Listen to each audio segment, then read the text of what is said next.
교수님들 반갑습니다. 안녕하세요. 네, 임성택 교수님의 초기불교. 오늘은 21번째 시간 제식주의의 업입니다. 지난번에는 인도 철학의 업이었죠. 그래서 업에 대한 전체적인 내용을 살펴봤고요. 오늘은 좀 세분화해서 들어갑니다. 제식주의의 업.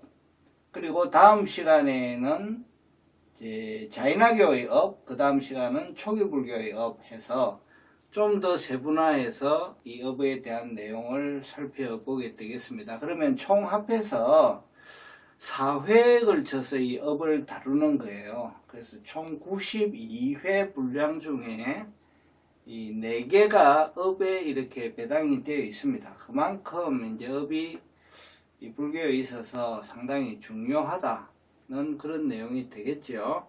그러면 본문 내용을 이제 살펴보겠습니다. 제식주의에서는 업을 어떻게 보는가? 자, 이 제식주의라고 하는 것은 결국 당시의 제식주의는 브라만교를 얘기하는 거죠. 브라만교. 그러면 오늘은 결국 브라만교에서 보는 업에 대한 내용이 오늘의 주제다. 이렇게 이제 얘기할 수가 있습니다.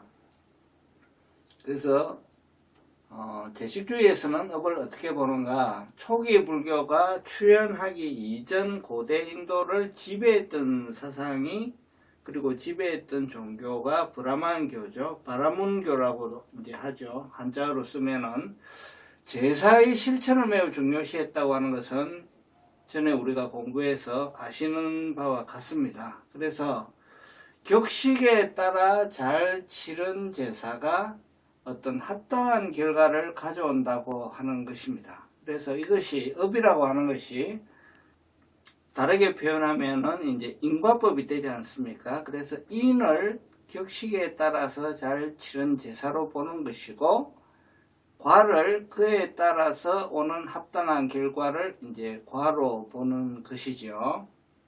그래서 이렇게 볼 때 우리가 이제 지난 시간에 우리가 업을 어떻게 정리를 했냐 하면요. 지난 시간에 본문에서 업은 특정한 행위 혹은 결심으로 인해서 발생하는 응보적인 힘이 업이다. 그래서 특정한 행위를 여기에서 격식에 따라 잘 치러진 제사에 해당이 되는 거고요. 응보적인 힘으로 결과로서 드러나는 것이 여기서는 이제 합당한 결과라고 지금 표현이 된 거죠. 그래서 내용을 좀 더 쭉 읽어 볼게요. 제사는 인간의 소망을 이루어지는 효력을 지닌 것으로 믿어졌다. 그죠? 그래서 세습적 사제, 세습적 재관이었던 바라문교의 이제 사제에 해당됩니다. 이러한 사제들은 엄격한 절차의 제사 의례를 주관하였다. 그래서 이들이 바로 브라만 계급이죠. 그들은 제사의 집행을 통해 인간의 길흉 화복을 조절할 수 있는 존재로 여겨졌다. 즉 사제 계급은 이제 특권 계급이 되는 거죠. 제사는 원래 신에 대한 인간의 공경과 숭배가 목적으로 만들어진 것이 이제 제사였는데, 신의 은총을 통해서 소원을 성취하려는 그러한 의도가 제사라는 형식으로 구체화된 것이다. 이러한 제사관념이 정교해지기 이전에는 신봉되었던 신들이라고 하는 것은 제사의 형식적인 그러한 것에 묶인 존재가 아니다는 겁니다. 그래서 신은 스스로의 의지로서 인간에게 자비와 은총을 베풀 수가 있었다. 따라서 설령 훌륭한 제사를 지낸다고 하더라도 그 제사 자체가 반드시 어떤 결과를 보증하는 것은 아니다는 것입니다. 그래서 신은 언제나 제사 너머에 있는 그런 초월적인 존재이고, 신은 인간 위에서 군림하였고, 인간으로서는 그의 능력을 헤아릴 수조차 없는 그러한 불가사의한 존재가 신이었다. 이게 원래 신과 제사와 인간과의 관계였습니다. 그러나 제사 의례가 전문화되는 과정을 점점 거치면서 이러한 신의 관념에 변화가 발생되었다. 그 변화가 어떠한 것이냐? 즉 정교한 절차에 따라서 치러진 제사는 신의 의지와 상관없이 그 결과를 가져올 수 있다는 생각이 우세해진다. 이러한 방식으로 수백 년의 시간이 흐르게 되니까 신은 제사에 종속되고 만다.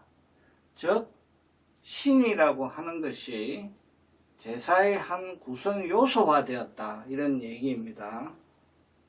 그래서 그 신이라고 하는 존재는 제사의 효력을 보존하였다가 미래의 어느 때에 그 결과를 전달해 주는 비인격적 중성적인 그러한 원리로 해석되기에 이른다. 상당한 이제 변화가 일어난 거죠. 그래서 신은 그 제사라는 행위에 의한 결과만이 법칙적으로 뒤따를 뿐이었다. 즉 어떤 얘기냐면 세계의 운행에는 초월적인 인격신이 개입될 여지가 점점 없어지게 되고 제사라는 행위에 의한 결과만이 법칙적으로 뒤따를 뿐이었다. 그러니까 이것이 좀 기계적인 제사라는 인풋, 그 다음에 결과라는 아웃풋 이런 식으로 이게 점점 변질이 돼 갔다 이거죠.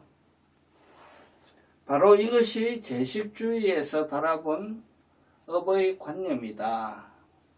그래서 주객이 좀 전도되었다 이렇게 표현할 수가 있습니다. 그래서 주가 신이고 그것이 제사라는 걸 통해서 인간에게 관계가 형성되는 그러한 것인데 신의 역할이 감소를 해버리고 제사가 오히려 신의 역할 자체를 대체하는 그런 상황으로 변모가 되었다는 것입니다. 그래서 이러한 제식주의의 업관념은 초기 불교가 출현하기 직전에 등장했던 우파니샤드 문헌에 의해서 한층 업그레이드된 형태로 이것이 다듬어진다는 것입니다. 어떻게 다듬어지느냐? 당시 진보적 지식인들은 제사뿐만이 아니라 모든 육체적, 정신적 행위가 우주의 운행에 관여한다고 보았다. 즉 제사뿐만이 아니라 인간의 육체적, 정신적 행위가 이 우주의 운행에 관여된다고 하는 이 사상이 우파니샤드가 당시로서는 상당히 이제 혁신적인 사상이죠. 그래서 이 업이라고 하는 것이 결국 인과인데 그 인에 해당되는 것을 제사장의 손에서 개인의 손으로 넘겨오는 그런 중요한 변화가 일어났다는 얘기입니다. 그래서 우주적 자아인 브라만과 개체적 자아인 아트만이 동일하다고 하는 버마이드의 사상이 그 밑바닥에 깔려 있다고 하는 것입니다. 그래서 이 논리에 따르면 개인의 행위는 우주의 질서와 조화를 반영하며 또한 그것과 긴밀하게 연결되어 있다. 따라서 굳이 제사를 통하지 않더라도 인간의 행위는 자연의 운행을 반영하는 동시에 그것에 영향을 미칠 수 있다라고 하는 것입니다. 그래서 우파니샤드의 가르침은 제사만이 아니라 일상의 모든 행위가 미래의 삶을 규정한다는 방향으로 나아갔다. 예컨대 이 세상에서 좋은 행위를 행한 자들은 바라무니나 크샤트리아나 바이샤의 모태와 같은 좋은 모태에 들어갈 것이다. 그러나 이 세상에서 나쁜 행위를 행한 자들은 개나 돼지, 찬달라의 모태와 같은 나쁜 모태에 들어갈 것이다 라고 합니다. 자, 여기서 이제 찬달라라는 얘기가 나오지 않습니까? 이 찬달라는 무엇이냐? 찬달라는 인도의 4가지 계급, 즉 사성제에서 브라만, 크샤트리아, 바이샤, 수드라에도 속하지 않는 최하층 사람들을 얘기합니다. 그래서 자료에 따르면은 지금 전체 인도 인구의 약 16% 정도에 해당된다고 합니다. 그래서 이 차별을 법적으로는 금지를 하였는데도 불구하고 사회적으로는 또 통념적으로는 아직도 인도 사회에 많이 남아 있다고 하죠.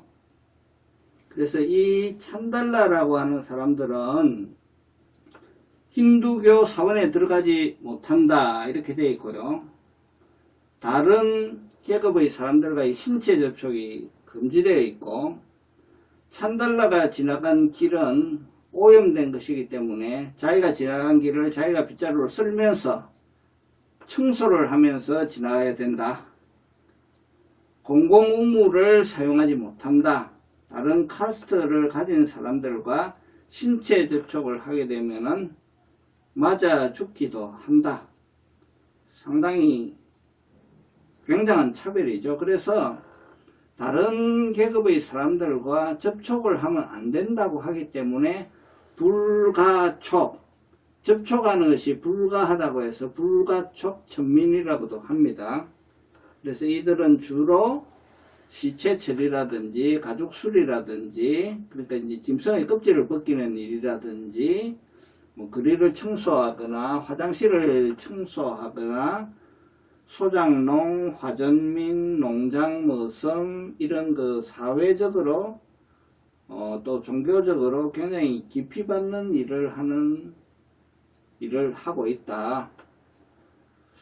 그래서 우리 경전에 보면은 부처님 경전에 그 똥군 니다이에 대한 얘기가 나오지 않습니까? 그래서 니다이가 똥통을 들고 가다가 부처님이 나타나시니까 너무 놀래가지고 도망을 치려고 하다가 그 똥통을 엎질러서 부처님 옷에 이제 오물이 튀은 거죠.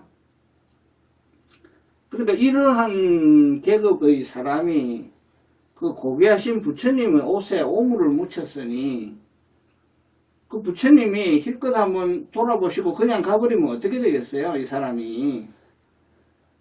그러니까 부처님이 걸음을 멈추시고 똥꾼니다의 손을 붙들고 개울물에 가서 목욕을 시키시고 옷을 빨아서 다시 입혀주시고 축복을 해주시고 떠나지 않습니까? 그러니까 이런 계급을 대하시는 이제 그분의 그 행위에서 사실 부처님 법의 모든 것이 거기에 다 포함되어 있다, 이렇게 우리 생각할 수 있습니다. 자, 이러한 방식으로 과거의 행위는 미래의 태생과 가문을 결정한다, 이렇게 믿어진 것이 이 제식주의의 업에 대한 사상입니다. 그래서 이러한 관념은 우파니샤드에 이르러 업관념은 더욱더 분명해졌다. 또한 윤회 사상과 결부되면서 더욱 정교한 형태로 다듬어졌다. 그러나 이러한 업관념은 행위의 형식적인 측면에 치우치는 약점을 보인다. 형식주의적 업 해석에 따르면 과거에 지은 업은 현재의 의지와 무관하게 인간의 삶 전체를 규정한다. 그래서 현재의 삶 전체를 과거의 업이 결정한다는 어떤 그 좀 숙명론적인 그러한 느낌을 여기서 많이 보이고 있죠. 이것은 제사를 통한 것이든 혹은 제사라는 형식을 벗어나는 일상의 행위이든 마찬가지다. 따라서 현재의 삶에서 할 수 있는 것은 뭐냐? 할 수 있는 유일한 방법은 과거에 지은 업의 결과를 그대로 수용하는 것이다. 이것이 특징이자 분명한 한계입니다. 그래서 이 점은 고대 바라문교와 그 전통을 계승하는 현대 힌두교에서 마찬가지다. 자, 이러한 형식주의적인 업의 관념에 대해 붓다는 다음과 같이 말한다. 즉 다음과 같이 비판한다는 말씀이죠. 나는 의도를 업이라고 말하나니 의도하고 난 연후에 신체와 언어와 마음으로 업을 짓는다. 즉 의도를 일으키고 그 다음에 신구의 삼업을 통해서 그 업을 실현한다는 거죠. 행한다는 거죠. 붓다는 내면의 의도를 일깨움으로써 과거의 업으로부터 벗어나 주체적으로 살아갈 수 있다는 가능성을 분명히 하였다. 이것이 가장 중요한 차이점이죠. 그래서 과거의 업에 의해서 어떤 의도가 일어난다고 하면은 그 의도를 현재에서는 그냥 수용해서 받는 것이 이제 이 제식주의적인 업의 개념에 비해서 이 붓다의 가르침은 내면의 어떤 의도가 일어날 때 그것을 현재의 행으로 연결시키든 안 연결시키든 하는 것은 지금 현재 이 시점에서 나한테 달려 있다는 것이죠. 이것이 이제 분명한 차이점이라는 것입니다. 자, 그래서 여기서 지금 두 가지 말이 나오잖아요. 과거의 업이라는 말이 나오고 현재의 의도라는 게 나오잖아요. 그래서 우리 불교에서는 과거의 업에 따라서 반드시 현재의 의도가 결정되는 것은 아니라는 것입니다.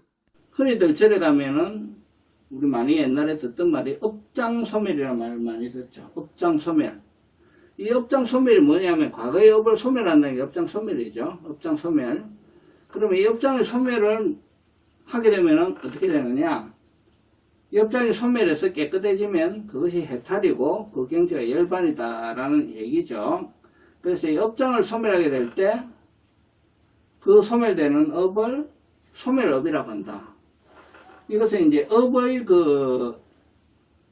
내용에 대한 구체적인 해설을 옛날에 김재성 교수님이 업과 윤회라는 이름으로 하신 게 있죠. 우리 유튜브에 있으니까 한 번 더 시간 나시는 분들은 보시기 바랍니다. 그래서 우리 수행적인 관점에서는 이제 이 업장의 소멸을 두 단계로 얘기할 수가 있습니다. 제 1단계는 이것을 감소 내지 무력화시키는 것입니다.